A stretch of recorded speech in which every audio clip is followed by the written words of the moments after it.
वासुदेवाय। ओम नमो भगवते वासुदेवाय। ओम नमो भगवते वासुदेवाय। नारायणं नमस्कृत्य नरं चैव नरोत्तमं देवीं सरस्वतीं व्यासं ततो जयमुदीरयेत्। नष्टप्रायेषु भद्रेषु नित्यं भागवतसेवया भगवती उत्तमश्लोके भक्तिर्भवति नैष्ठिकी। कृष्णाय वासुदेवाय देवकी नन्दनाय च नन्दगोपकुमाराय गोविन्दाय नमो नमः।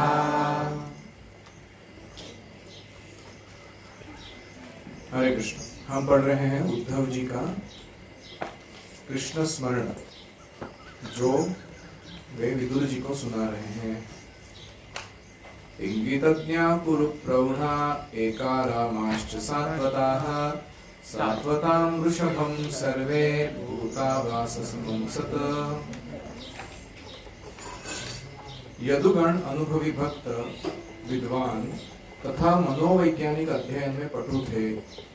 इससे भी बड़ी बात यह थी कि वे सभी लोग समस्त प्रकार की विश्रांति में भगवान के साथ रहते थे। फिर भी वे उन्हें केवल उस ब्रह्म के रूप में जान पाए जो सर्वत्र निवास करता है।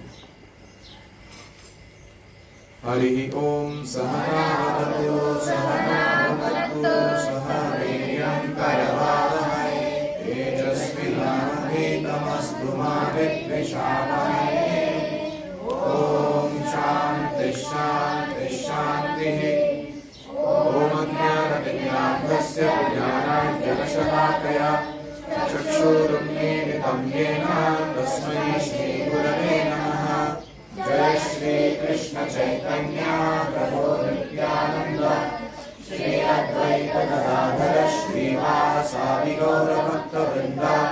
हरे कृष्णा कृष्णा कृष्णा हरे हरे हरे राम राम राम हरे हरे। हरे ओम तत्सत्। हरे कृष्णा। यहाँ द्वारका वासियों के स्पेशलिटी विशेषता का वर्णन है। इंगित अज्ञा मतलब, इंगित मतलब अनस्पोकन, हिडन, इंटेंडेड, मन में जो चल रहा है ऐसे चीजों को जानने में पटु, एक्सपर्ट, ऐसे सारे द्वारका के यदुगण थे। कुरु प्रौढ़ा, बहुत अनुभवी थे। उन्हें बहुत सारे विषयों का, बहुत सारे घटनाओं का, बहुत सारे जिम्मेवारियों को संभालने का अनुभव था। पर एक आरामः च सात्वताः, सात्वत मतलब भगवान के भक्तगण, जो आराम के समय भी, विश्रांति लेते के समय भी हमेशा कृष्ण के ही साथ रहते थे। मतलब ऑफिशियल या मिशन ओरिएंटेड एक्टिविटीज में तो कृष्ण के साथ ही थे, लेकिन घर में अपने अपने जब वो रहते थे कहीं विश्राम करते हुए, तो भी वो कृष्ण का साथ निभा रहे थे। ऐसा होने के बाद भी वो कितना जान पाए कृष्ण के बारे में। सर्वे भूत आवासम अमंसत, कृष्ण को केवल सर्वव्यापी ब्रह्म के रूप में ही वो जान पाए। गोपा जी लिखते हैं, नायमात्मा प्रवचनेन लभ्यो, कृष्ण को प्रवचन दे के कोई प्राप्त नहीं कर सकता। न मेधया, अपनी बुद्धि से नहीं प्राप्त कर सकता, समझ सकता। न बहुना श्रुतेन, बहुत अधिक वेदाध्ययन करके भी श्रुतियों का कोई समझ नहीं सकता। कैसे समझ सकता है वीर कृष्ण को? यम एव एष विवृणोते तनुम स्वाम, जिसको कृष्ण ही चुनते हैं कृपा देने के लिए, वही व्यक्ति को कृष्ण का स्वरूप समझ में आता है। तो ऐसा नहीं कि कोई प्रवचन देने में बहुत निपुण है तो वो कृष्ण को समझ ले, या कोई बहुत बुद्धिमान है या बहुत शास्त्र जानता है तो वो कृष्ण को समझ ले। जब तक कृष्ण स्वयं उसे चुनेंगे नहीं, हृदय में वास करते हुए वो देख रहे हैं कि कौन कितना प्रामाणिक है, कौन कितना कुटिल है, और उसके आधार पर वो डिसाइड करेंगे कि किसको रिवील करना है अपने आप को। तो जो खास करके द्वारकावासी थे वो भगवान को इस परमात्मा या ब्रह्म, सर्वव्यापी ब्रह्म के रूप में ही जान पाए। कृष्ण को कृष्ण रूप में केवल वृंदावन वासी ही जानते हैं। इसलिए ये उनका दुर्भाग्य है, ऐसे उद्धव कह रहे, क्योंकि उद्धव को दोनों जगह का अनुभव था ना, द्वारका वासियों के प्रेम का भी और ब्रजवासियों के। इसलिए वृंदावन के निवासी भगवान के अनौपचारिक भक्त थे, इनफॉर्मल डिवोटीज। द्वारका के भक्त सारे फॉर्मल डिवोटीज, औपचारिक रूप से भक्त। और इसलिए ब्रजवासियों का जो प्रेम है वो कृष्ण के प्रति बहुत ही विशेष था।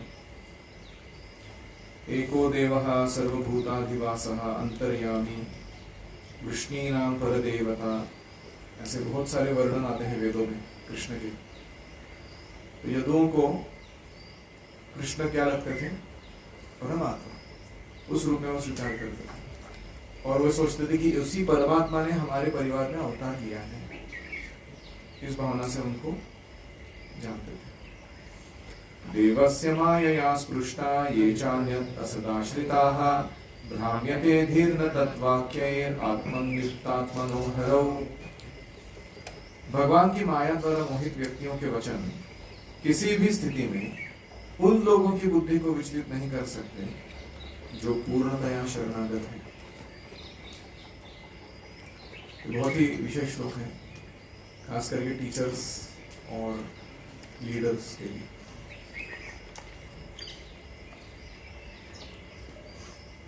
तो देवस्य माया स्पृष्टा, यानी भगवान की माया से जिनको स्पर्श किया गया है, माया के प्रभाव से जो लोग दूषित हो गए हैं, ये जो अन्यद असद आश्रिता, वो असद आश्रय यानी कुछ अलग चीजों का अन्य कृष्ण को छोड़कर आश्रय लेते रहते हैं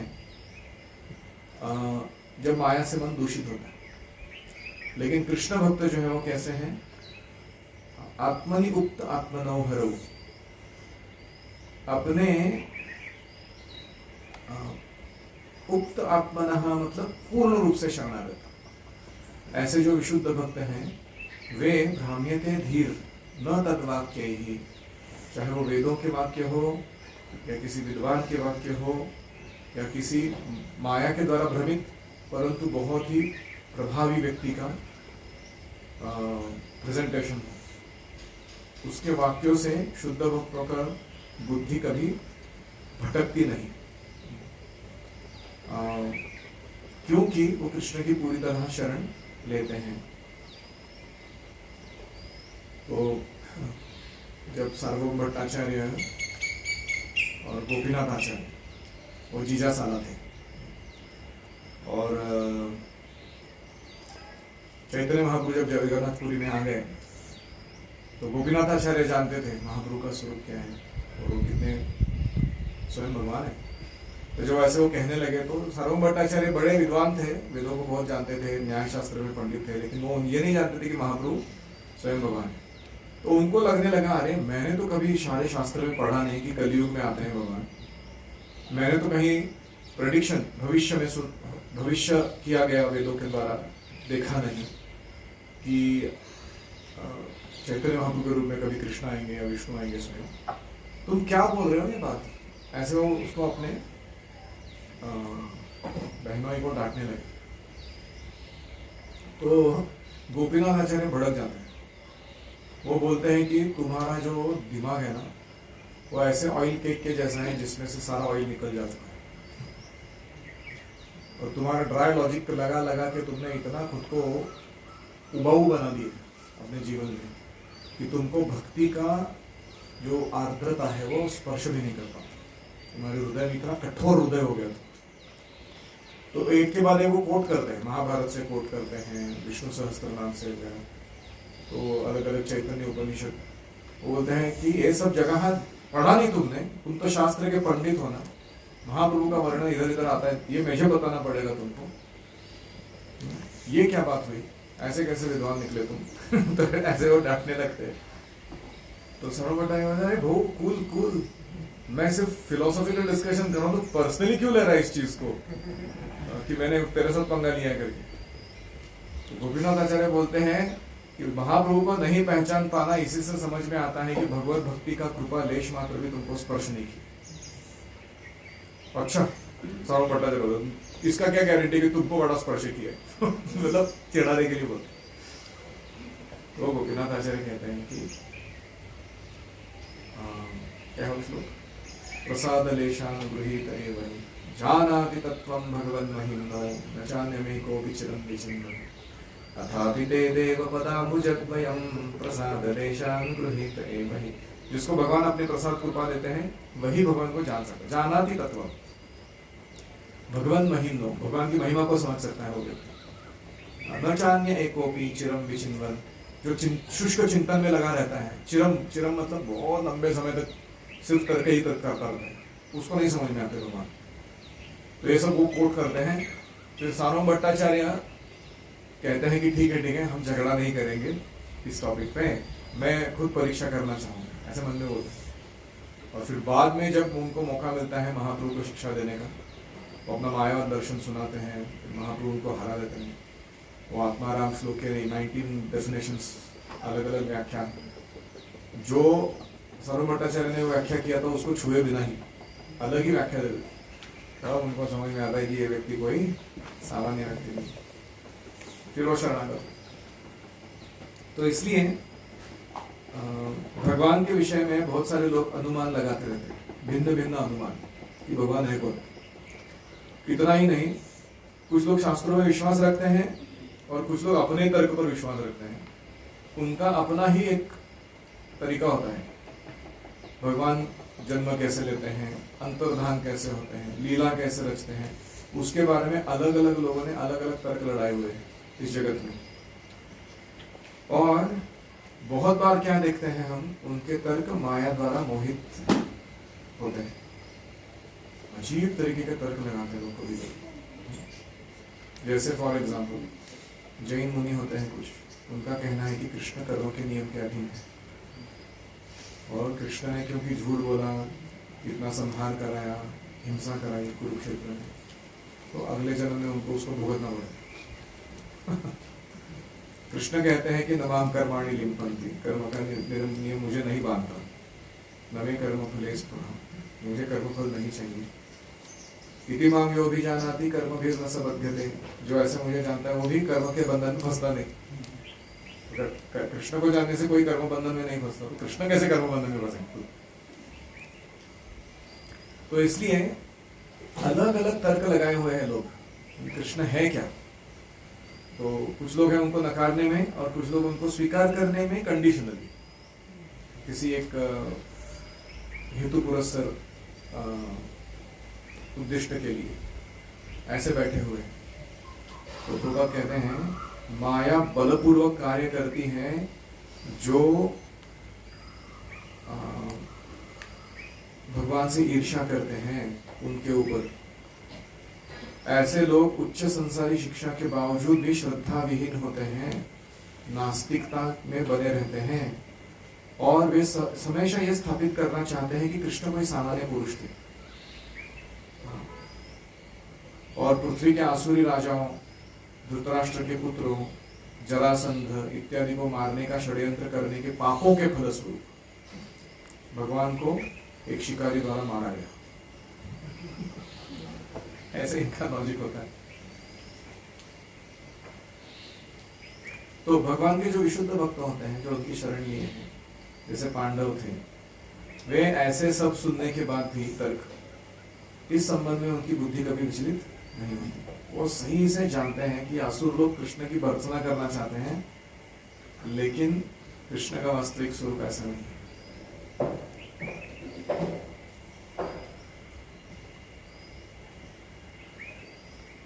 प्रदर्शत तपसाम अवितृप्त दृशाम नृणाम आदायांतरथात् यस्तु स्वबिंब लोकलोचनम। भगवान श्री कृष्ण जिन्होंने पृथ्वी पर सबों की दृष्टि के समक्ष अपना नित्य स्वरूप प्रकट किया था, अपने स्वरूप को उन लोगों की दृष्टि से हटाकर अंतर्धान हो गए जो वांछित तपस्या न कर सकने के कारण उन्हें यथार्थ रूप में देख पाने में असमर्थ थे। तो कृष्ण ने अपना शाश्वत रूप प्रकट किया था। लोग जो तर्क लड़ा रहे कि कृष्ण ऐसे होते हैं वैसे होते हैं, होते ही नहीं है, उन सबके लिए कृष्ण सामने से आके बोलते हैं ले ये हूं मैं। लेकिन ये लोगों का प्रॉब्लम क्या है? क्योंकि इन्होंने पर्याप्त तपस्या नहीं की है, इनका हृदय विशुद्ध नहीं है, वे यथार्थ रूप में कृष्ण को नहीं देख सकते। हालांकि देख रहे हैं फिर भी देख नहीं सकते। पश्यन्नपि न पश्यति। जैसे दुर्योधन था, उसके सामने भगवान ने विराट रूप भी प्रकट करा दिया, लेकिन दुर्योधन क्या सोच रहा था? कृष्ण कोई मायावी है, ऐसे ही जादू टोना कर रहा है, पकड़ो इसको, बांध लो, ऐसे बोला उसने।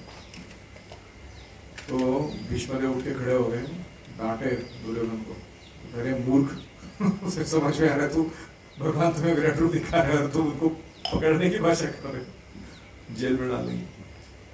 तो ऐसे इनका असुरों का सुना होता है। तो अवितृप्त दुषाम मतलब क्या है? हर जीव इस जगत में इंद्रिय तृप्ति करने में लगा हुआ है, लेकिन कभी तृप्त नहीं होता, और उसको इतना अकल भी नहीं आता है कि कल शायद मैं गलत जगह पे हाथ मार रहा हूं, है कि? जैसे किसी को बोला जाए गन्ना बड़ा मीठा होता है, पूछता है गन्ना कैसा होता है, तो बाम्बू को जैसे दिखता है बोला, तो बैम्बू लेके चबाना चालू करेगा, तो उसको क्या मिलेगा? दांत टूटेंगे, खून बहेगा, है कि नहीं? परेशानी होगी, उसको गन्ने का जूस तो मिलने वाला नहीं है। ऐसे ही भौतिक जगत में भोग कर करके लोग पक चुके हैं, उन्हें वास्तविक जो आनंद की खोज है, जो कृष्ण भावना में है, उसका पता नहीं है, लेकिन वही चबाए हुए को चबाते जा रहे हैं। उनको लग रहा है कि एक दिन कम कामयाब होंगे सुख प्राप्त करने में। तो मछली को अगर पानी से बाहर निकाला जाए तो वो कभी भी संतुष्ट नहीं हो सकती, चाहे उसको कितना भी सुख भौतिक रूप से दिया जाए। मछली को मैगजीन्स पढ़ने दे दो, उसको बोलो चल टिकटॉक खेलते हैं हम लोग, टिकटॉक सॉरी, और फिर मछली को बोलो कि चल हम थोड़ा आइसक्रीम खाते हैं जो भी तुमको लग रहा है उसको सुख देगा करके, मछली खुश रहेगी पानी के बाद, उसको वापस पानी में छोड़ दो, खुश हो जाए। ऐसे ही सारे जीव जो है वो अध्यात्म जगत के रहवासी हैं, उनको अध्यात्म संस्कृति चाहिए, उसमें वो खुश रहते हैं। कितना भी भौतिक संसाधन दे दो वो खुश नहीं रह सकते। तो कृष्ण अपने लीलाओं को इसलिए रचते हैं ताकि ये जो बांबू चबाने वाले लोग हैं या मछली जैसे बिना पानी के तड़पने वाले लोग हैं, इनको पता चले कि वास्तविक आनंद है क्या और वो कैसे प्राप्त करना है। तो सत्य, मनोनिग्रह, इंद्रिय निग्रह, धैर्य, ये गुणों को प्राप्त करते हुए जब शुद्ध भक्ति की तरफ कोई आगे बढ़ता है तो उसकी इंद्रियां पूर्ण रूप से तुष्ट हो सकती है, वो शांत हो जाता है। जब ये दिव्य दृष्टि प्राप्त होगी हमें कि कृष्ण कौन है, हम कौन है, जगत क्या है, तब हमारी इंद्रियां जो फालतू डिमांड कर रही है वो शांत होगी। इसका जब साक्षात्कार होगा, जैसे परम पूज्य राधा महाराज कहते हैं, self realisation means to see that everything in this creation is inherently divine. सब कुछ दिव्य है, कृष्ण का है। That every object, person, situation is a paraphernalia meant to serve the Lord. हर व्यक्ति, वस्तु, परिस्थिति क्या है? कृष्ण की सेवा करने का संसाधन है इस जगत में। And who can see that every moment is an opportunity to give and receive pure love. हर क्षण एक मौका दिया जा रहा है विशुद्ध प्रेम का आदान प्रदान करने की सभी के साथ। ये जो व्यक्ति देख सकता है वो सेल्फ रियलाइज्ड है। ऐसा व्यक्ति की इंद्रियां कभी गलत दिशा में जाएंगी ही नहीं। तो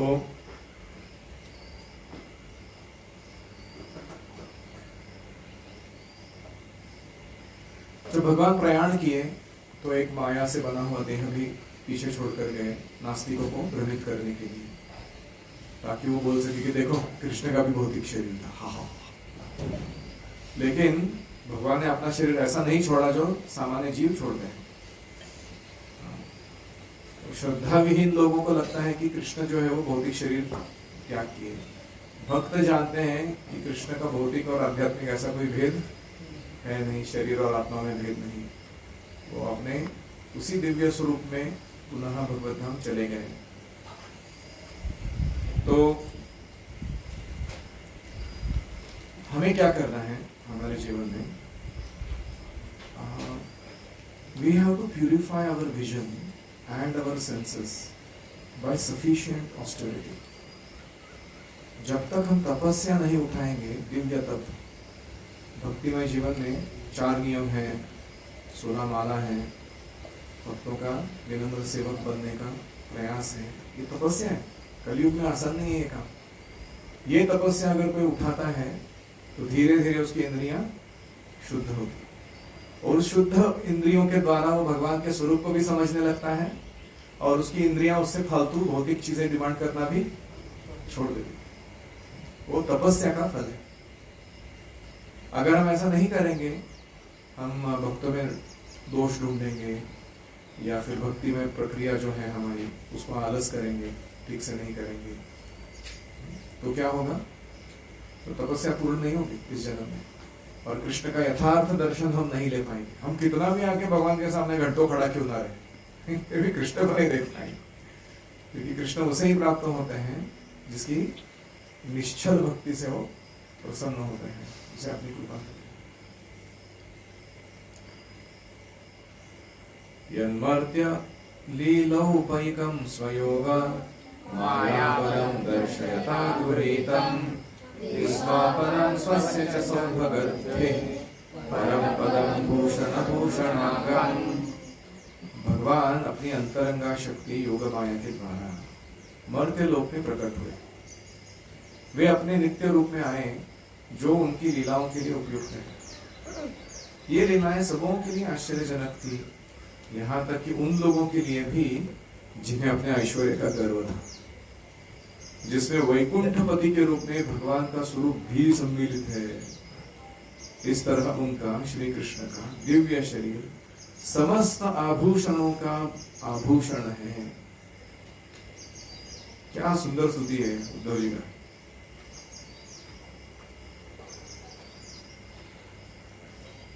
तो भगवान स्वयोग माया बलम दर्शयता, अपने स्व माया के बल पर यानी अंतरंगा शक्ति के बल पर अपना सुंदर रूप लीला करने वाला कृष्ण का प्रकट किए।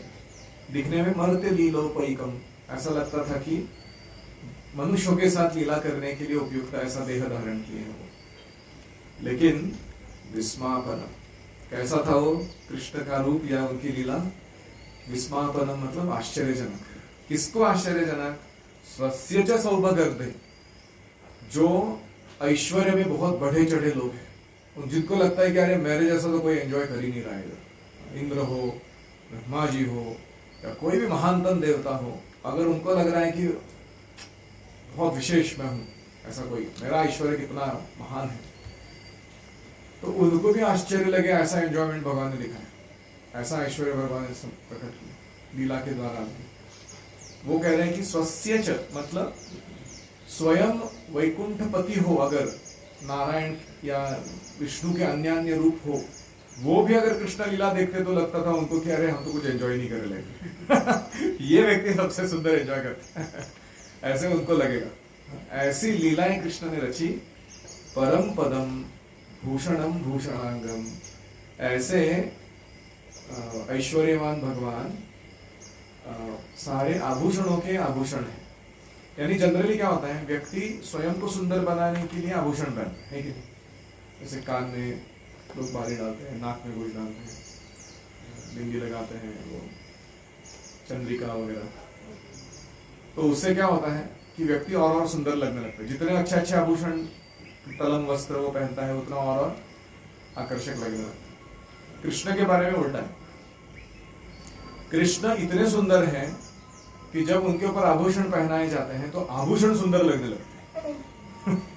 अभी ये ठीक लग रहा हो पहले गड़बड़ लग रहा था तो ऐसे कृष्ण का रूप है। यानी कृष्ण का जो कान का बाली है या नाक का नथनी है वो और सुंदर दिखता है कृष्ण के संयोग के कारण। इसे कहते हैं भूषणम भूषणांगम।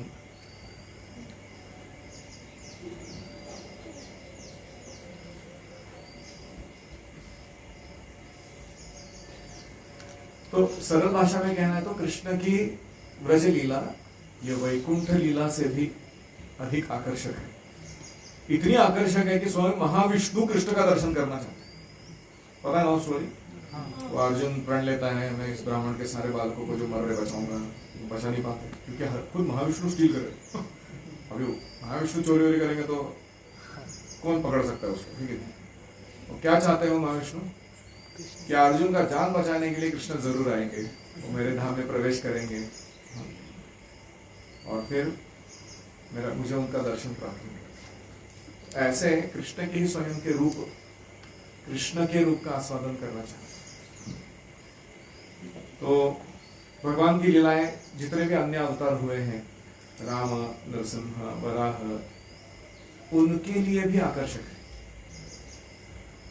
इतना कृष्ण का मोहक रूप है, इतनी उनकी मोहक लीलाएं हैं।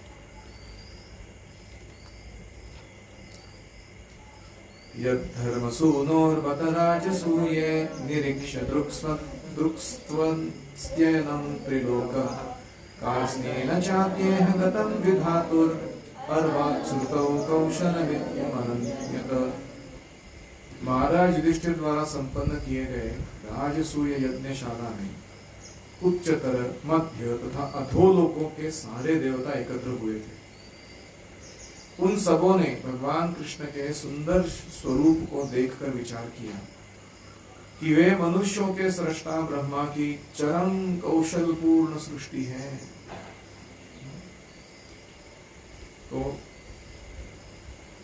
देखो, आपको सीक्वेंस में समझ में आना चाहिए कि कैसे कैसे स्मरण कर रहे हो। पहला उन्होंने क्या स्मरण किया था?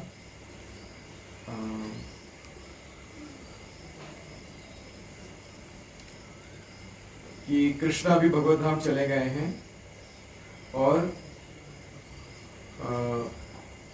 हमारे सारे अस्तित्व को काल रूपी अजगर निगल रहा है। ऐसी स्थिति में क्या कुशलता पूछ रहे होते। फिर वहां से उन्होंने शुरू करते हुए कहा था कि सारा ब्रह्मांड तो अभागा है ही, सबसे ज्यादा अभागी हम यदुगण हैं, क्योंकि कृष्ण को प्राप्त करके भी हमने उनको पहचाना ठीक से, जैसे मछलियां चंद्रमा को नहीं पहचाना। फिर उन्होंने कहा कि यदुगण खुद को इतना अनुभवी, पटु, मनोवैज्ञानिक वगैरह मानते थे, लेकिन फिर भी कृष्ण को परमात्मा तक भी पहचान पाए। सही में जो किसी ने जाना रहेगा कृष्ण को, क्या है कृष्ण, वो ब्रजवासी थे। इसलिए इतना संग प्राप्त करने के बाद भी कृष्ण का यदुगण बहुत दुर्भागी थे। फिर कोई कहेगा कि जो कृष्ण का स्वरूप है वो अगर यदुगणों को तक समझ में नहीं आ रहा तो बाकी लोगों की क्या कथा। वो कहते नहीं, ऐसा नहीं है। जो पूर्णतः शरणागत है कृष्ण के, उनको कृष्ण का स्वरूप जरूर समझ में आता है और वो दूसरों के वाक्यों से या गलत धारणाओं से विचलित नहीं होते। फिर उन्होंने कहा कि ये रूप, अगर स्वरूप समझना है कृष्ण का तो क्या करना होगा। उन्होंने कहा कि ऐसी तपस्या करनी होगी जिसके द्वारा कृष्ण का जो स्वरूप है वो स्वयं आपके सामने प्रकट कर दे, अपनी कृपा आपको देकर। जैसे भक्तिसिद्धांत सरस्वती कहते हैं कि don't try to see God, try to serve God in such a way that he would like to see you. Krishna को देखने का प्रयास मत करो, ऐसी सेवा करो कि कृष्ण आए तुम्हें देखने के लिए कि कौन है ये धमाकेदार सेवक है, इतना अच्छा सेवा करो। फिर हमने देखा कि कृष्ण का जो स्वरूप है वो कितना आकर्षक है। तो ना केवल इंद्र, वरुण, वायु ऐसे देवताओं के लिए आकर्षक है, वो वैकुंठपति जो विष्णु रूप है उनके लिए भी आकर्षक है। यहाँ तक कि महाविष्णु के लिए आकर्षक है। इतना ही नहीं, श्री राम, नृसिंह, वामन, वराह, इन अवतारों के लिए भी कृष्ण का रूप बहुत आकर्षक है, ऐसे वो कह रहे। और वो समस्त आभूषणों का आभूषण है। तो ऐसा रूप जब मर्त्य लोक में कुछ लोगों ने देखा था। कब देखा था? तो महाराज युधिष्ठिर बहुत सारे यज्ञ संपन्न करते थे। एक बार उन्होंने राजसूय यज्ञ किया तो उन्होंने सबको न्योता दिया था। पूरे ब्रह्मांड के जितने भी राजा, महाराजा या नेता है, सब आए थे। उच्च लोक से आए थे, मध्य लोक से आए थे, अधोलोक से भी आए थे। और उन सब ने उस राजसूय यज्ञ में कृष्ण को देखा। कृष्ण क्या सेवा कर रहे हैं राष्ट्रीय यज्ञ में? सबका चरण धो रहे है कि नहीं? इंटरेस्टिंग सेवा। जो भी आ रहा है अतिथि उसके चरण धो रहे भगवान, तो सबको दर्शन मिला। और वो सब मन में क्या सोचने लगे कि इतना सुंदर व्यक्ति तो हमने आज तक कहीं नहीं देखा। ब्रह्मा जी का जितना भी कुशलता है सौंदर्य निर्माण करने का, शायद एक ही व्यक्ति में डाली है ऐसा उनको लग रहा था। तो भौतिक जगत के सुंदरतम पदार्थ की तुलना नीले कमल से या पूर्ण चंद्रमा से करते हैं, लेकिन ये नीला कमल और पूर्ण चंद्रमा भी कृष्ण के सामने फीका होते हैं। क्योंकि नीला कमल क्या है, मुरझा जाता है। सुंदर चंद्रमा क्या है, उसमें दाग लगे दिखाई देते हैं, उसमें हर एक चीज में कोई ना कोई फॉल्ट है ही। लेकिन कृष्ण का स्वरूप अगर उनसे तुलना किया जाए तो कृष्ण के मान को हानि पहुंचाने जैसा है। ऐसा कहना कि ये कृष्ण नील कमल जैसे सदृश है या चंद्रमा जैसे सुंदर है, वो अपमान किया है कृष्ण का, ऐसा बोलना है कि नहीं? कृष्ण की तुलना किसी से नहीं हो सकती। उनके सौंदर्य की तुलना केवल उनके ही सौंदर्य से हो सकती है। तो देवताओं ने सोचा कि भगवान कृष्ण भी शायद ब्रह्मा द्वारा सृजित है, लेकिन तथ्य यह है कि ब्रह्मा जी का सृजन कृष्ण के द्वारा हुआ है। तो अहम सर्वस्य प्रभवः मत्तः सर्वं प्रवर्तते। अभी ये कृष्ण जब मोहक लीलाएं करेंगे तो लोगों की क्या हालत होगी? यस्यानुराग प्लुतः सरास लीलावलोक प्रतिलब्धमाना प्रजस्त्रियो दृग्भिननुप्रवृत्त धियो बतस्तु किल कृत्य शेषा। हंसी विनोद तथा देखा देखी की लीलाओं के पश्चात व्रज की बालाएं कृष्ण के चले जाने पर व्यथित हो जाती, वे अपने आंखों से उनका पीछा करती रहती, अतः वे हतबुद्ध होकर बैठ जाती, अपने घरेलू कामकाज तक पूरा नहीं कर पाती। तो अभी यहां से व्रज लीला का स्मरण शुरू हुआ। तो अभी तक जो था वो कृष्ण के सौंदर्य का वर्णन था, कृष्ण के लीला की मोहकता का वर्णन था। अभी वास्तविक लीलाओं का वर्णन शुरू हुआ। तो पहली लीला कौन सी याद करते हैं? उद्धव कृष्ण की गोपिकाओं के साथ जो लीला है, ब्रजबालाओं के साथ। तो वृंदावन में अपनी बाल्यावस्था में कृष्ण समवयस्का सारी बालाओं को दिव्य प्रेमवश छेड़छाड़ करते थे। उन सबका कृष्ण के प्रति बड़ा प्रगाढ़ प्रेम था और उनके उस आनंद की कोई तुलना ही नहीं है।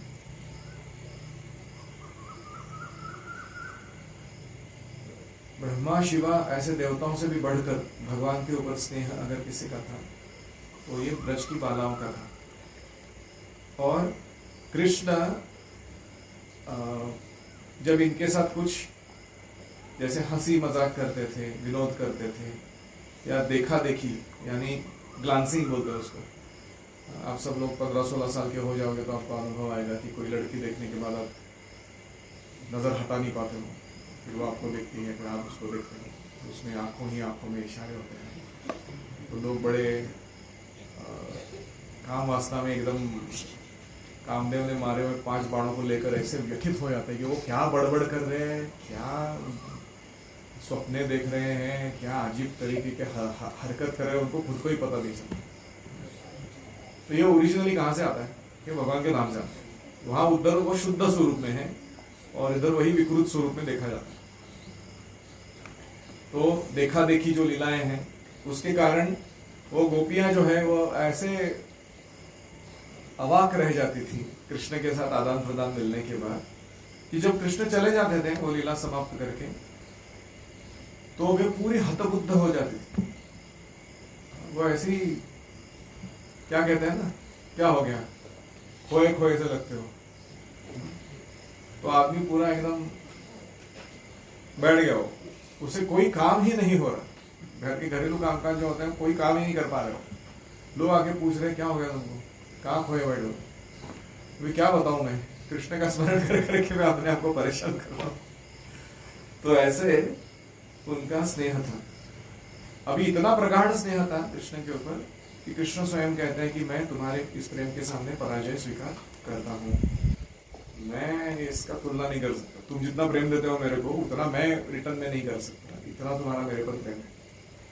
इसलिए कृष्ण अपने चरण, अपने सिर को उनके चरणों में तक रखने के लिए तैयार है। तो कभी कभी ऐसा लग सकता है कि गोपियां भगवान जो तंग कर रहे हैं उसके कारण व्यथित हो रही है, छेड़ रहे हैं। लेकिन जब कृष्ण छोड़कर चले जाते थे तो तंग करना, तब अचानक क्या होता था, उनके नेत्रों और मन से वो उनका पीछा करने लगते। उनकी क्या इच्छा थी कि एक क्षण भी हम कृष्ण से विरह नहीं चाहते। बहुत सुंदर प्रार्थना है रूप गोस्वामी की। युवतीनां च यथा यूनौ यूनं च युवती यथा मनोभिरमते तत्र मनो मे रमतां त्वयि। गोस्वामी कह रहे हैं कि जैसे एक युवती का मन अपने युवक प्रियकर में और एक युवक का मन अपनी युवती प्रेयसी में हमेशा लगा रहता है, वैसे ही मेरा मन है भगवान आप में लगा रहे। मनो अभिरमते तत्र मनो में रमतां त्वयि। तो ये बहुत सही एनालॉजी है। तो हमें भी अपनी युवावस्था में अगर आत्मसंयम और कृष्ण के प्रति दिव्य प्रेम धारण करना है तो हमें ये आर्ट सीखना होगा, how and where to repose our love properly. तभी हम ये काम वासना के आवेग से बच पाएंगे। स्वशांत रूपेष्वितरैः स्वरूपैर् अभ्यर्थ्यमानेष्वक् अनुकंपितात्मा परावरेशो महदंशयुक्तो यजोपि जातो भगवान यथाग्निः। आध्यात्मिक तथा भौतिक सृष्टियों के सर्वदयालु नियंता भगवान अजन्मा है, किंतु जब उनके शांत भक्तों तथा भौतिक गुणों वाले व्यक्तियों के बीच संघर्ष होता है तो वे महत् तत्व के साथ उसी तरह जन्म लेते हैं जिस तरह अग्नि उत्पन्न होती है। तो ब्रज गोपिकाओं की लीला में से सीधा जंप किधर मारे? सृष्टि लीला। भगवान कैसे सृष्टि रचाते हैं और उस सृष्टि में कैसे अपनी अवतार ग्रहण करते हैं। तो ऐसा क्यों करते हैं भगवान भौतिक जगत में आने का काम? भगवान के भक्त स्वभाव से ही शांत होते हैं, उनको कोई भौतिक चीजों की अभिलाषा नहीं होती, उनको ना शौक होता है किसी चीज का, ना उसे कोई संपत्ति प्राप्त करनी होती है इसके कारण वो उद्विग्न है, ना कुछ खो बैठा है इसलिए वो शोक कर रहा है। ऐसे भक्त का स्वभाव नहीं होता। वो कर्तव्य के रूप में भगवान की प्रेम भक्ति में स्थित होते हैं और वो परवाह नहीं करते हैं कि उन्हें किस तरह का कार्य करना चाहिए, वो कहाँ रह रहे हैं। तो कर्मी ज्ञानी योगी कोई ना कोई भौतिक या आध्यात्मिक उपलब्धि के पीछे पड़े रहते हैं। कर्मी जन भौतिक संपत्ति चाहते हैं, ज्ञानी योगी जन आध्यात्मिक संपत्ति चाहते हैं, लेकिन भौतिक आध्यात्मिक कोई भी चीज भक्त लोग नहीं चाहते। और इसीलिए भक्तों के प्रति भगवान बड़ा विशेष स्नेह रखते हैं, क्योंकि वो इतने विशुद्ध हैं अपने अप्रोच में। तो कृष्ण भी उनके साथ सो टू से पार्शियलिटी दिखाते हैं, पार्शियलिटी नहीं। तो जब ऐसे भक्तों का किसी अभक्त के साथ पंगा होता है और उनको कोई परेशान करने लगता है, जैसे हिरण्यकश्यप ने प्रहलाद महाराज को परेशान करना शुरू किया, तो कृष्ण जो है, ये जो टकराव हो रहा है ना दैवी संपदा असुरी संपदा के बीच में, ये जब होता है तो भगवान अपने शुद्ध भक्तों का पक्ष लेकर महान कृपावश अपने महत् तत्व को नियंत्रित करने वाले सारे स्वांशों के साथ प्रकट होते हैं, सबको ठिकाने लगाने की।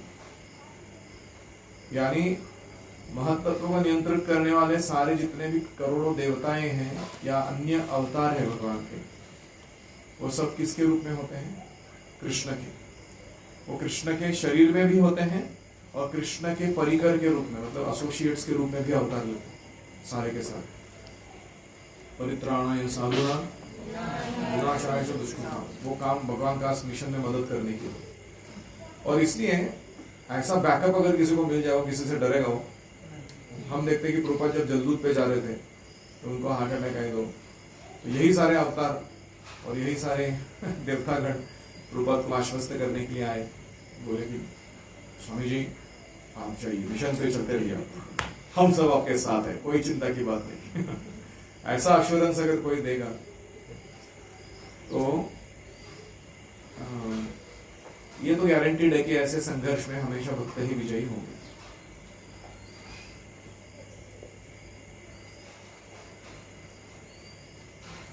और एक बार कंस और वसुदेव के बीच टकराव हुआ था, कंस और उग्रसेन के बीच टकराव हुआ था, तो कृष्ण वहां बिजली के जैसे प्रकट हो गए, देवकी के गर्भ रूपी सागर से उदित हुए, फिर उन्होंने मथुरा के निवासियों को संतुष्ट किया। और जो वर्णन है कि कृष्ण सूर्य जैसे हैं, देवकी के गर्भ रूपी सागर से उदित हुए, फिर मथुरा के निकटवर्ती स्थानीय लोगों को उन्होंने तुष्ट किया, जैसे प्रातः काल का सूर्य संतुष्ट करता है सबको। फिर क्रमशः द्वारका के अवकाश में वो मध्याह्न तक, जैसे भगवान सूर्य जो है वो सारे अंधकार को दूर करते हैं, वैसे द्वारका में लीलाएं किए। और फिर अंत में ये सब उद्धव को या मैत्रेय को उपदेश करते हुए वो सूर्य जो है अस्त हो गए, कृष्ण रूपी सूर्य। मां खेदयत्येतच्च अजस्य जन्म विडम्बनं यद्वसुदेवगेहे व्रजे च वासोरिभयादिव स्वयं पुराद्यद्वासित् अद्यनन्तवीर्यः। जब मैं भगवान कृष्ण के बारे में सोचता हूँ कि वे अजन्मा होते हुए भी किस तरह वसुदेव के बंदी गृह में जन्म लिए, उत्पन्न हुए, किस तरह पिता के संरक्षण से व्रज में चले गए, जो सबको प्रोटेक्शन देने वाले भगवान हैं, वो अपने एक वसुदेव जी के पिता के संरक्षण में भाग के व्रज में चले गए। वहां शत्रु भय से प्रच्छन्न रहने लगे, मतलब छुप कर रहने लगे, मानो वो शत्रुओं से डर रहे हो। असीम बलशाली होते हुए भी वे भयवश मथुरा से भाग गए। जिसको किसी का डर नहीं है और असीम बल है जिसके पास, वो क्या कर रहे हैं, ऐसा दिखा रहा है कि मैं डर गया हूं, और वो भाग गए। ये सारी भ्रमित करने वाली घटनाएं मुझे बड़ी पीड़ा पहुंचाती है। तो उद्धव जी का कहना है कि कृष्ण आदि पुरुष हैं, सारी वस्तुएं सारे जीव उनसे ही आते हैं, जन्म आदि अस्य यतः, तो उनके तुल्य या उनसे बढ़कर कोई है नहीं। तो ऐसा व्यक्ति जो परम पूर्ण है, वो अपने पुत्रों के साथ, मित्रों के साथ, प्रतिद्वंदियों के साथ हमेशा लीला करता रहता है। ऐसी लीला रचता है कि वो सारे मोहित हो जाए कि कर क्या रहे। तो कृष्ण जो सर्वदा विद्यमान है, क्या वो मर सकते हैं? लेकिन हमारी दृष्टि से ओझल हो जाता है। कृष्ण जो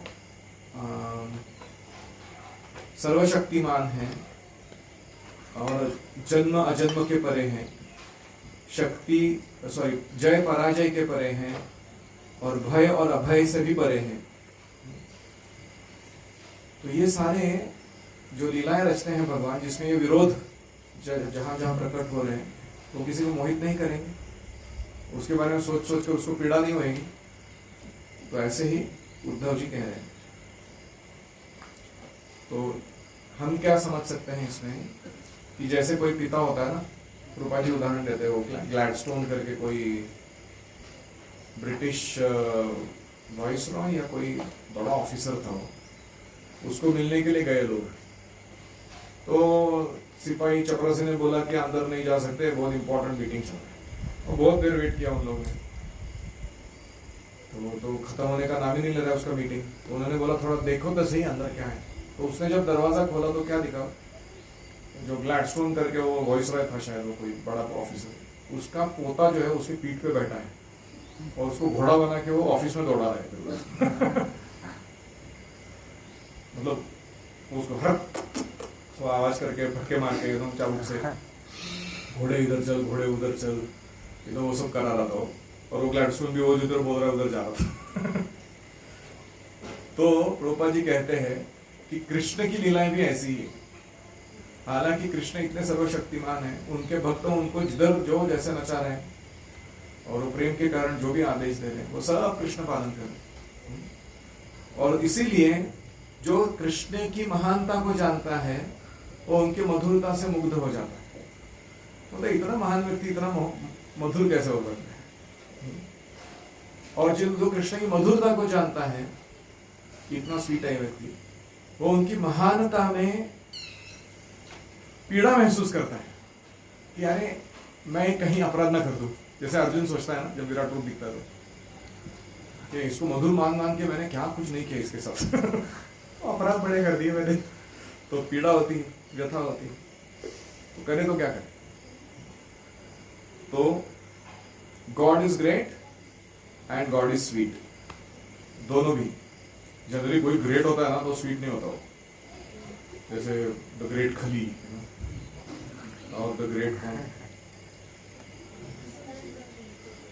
क्या WWE फॉलो के नाम, अंडरटेकर, कौन सा वो कितना ऐसा बॉडी है उसका, लेकिन मधुर कुछ भी नहीं उसमें, स्वीटनेस है क्या कुछ नहीं। और कोई अगर बहुत ही स्वीट होता है वो महान नहीं होता है कि नहीं। ऐसा लगता है कि कोई यूनक है, कोई लेचा पेचा आदमी है। तो इसलिए कृष्ण बड़े इंटरेस्टिंग पर्सन है। तो भगवान के अंदर कोई भी विरोध मूलक नहीं है। जितना ज्यादा हम भगवान के रूप को समझने का काबिल बनते हैं उतना उनके अंदर कैसे ये सारे विरोधाभास, वो कोई विरोध नहीं रख पाते, ये हम देख सकते हैं। Krishna is the oldest yet the youngest, Krishna is most merciful yet most ferocious, cruel. Krishna is most wealthy and he says I have nothing to offer you, I am pauper in front of your love. तो ये जो विरोधाभास है कृष्ण का, ये बहुत विशेष है। Any comments or questions?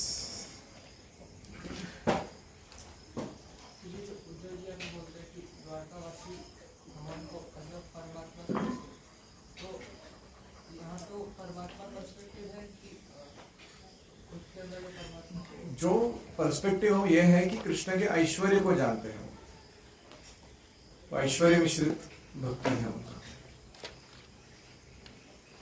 तो वो ऐश्वर्य जानने के कारण वो ब्रजवासियों के जितना निकटता नहीं बना पाते।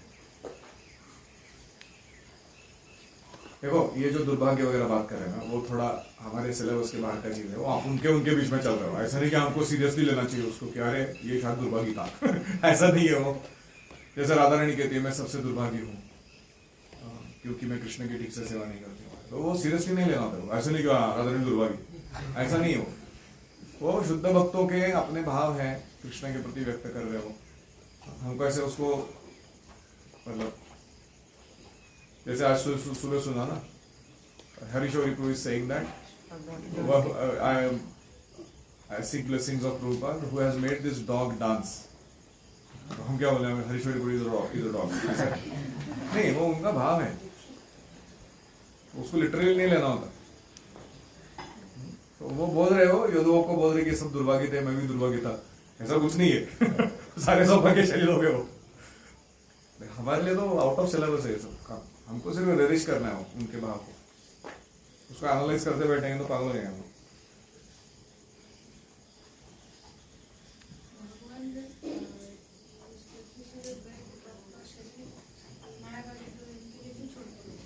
उनको भ्रमित करने के, ताकि उनको एक कारण मिले ये बोलने के लिए कि कृष्ण का भौतिक देह होता है।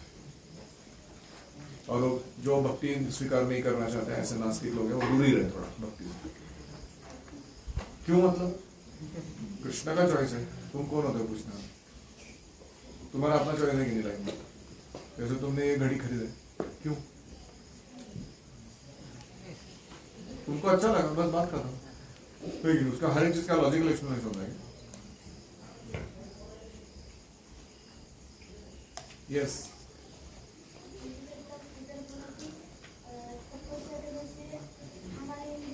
होते हैं और वो जो रामधनी उत्पन्न करने नहीं देते, तो वो अच्छे तपस्या करने के लिए उनको ज़्यादा ज़्यादा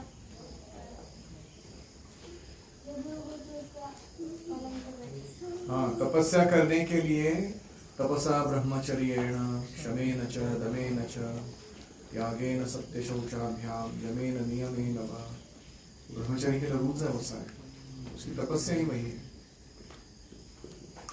हमें गुरुकुल लाइफस्टाइल को बहुत सीरियसली लेना चाहिए।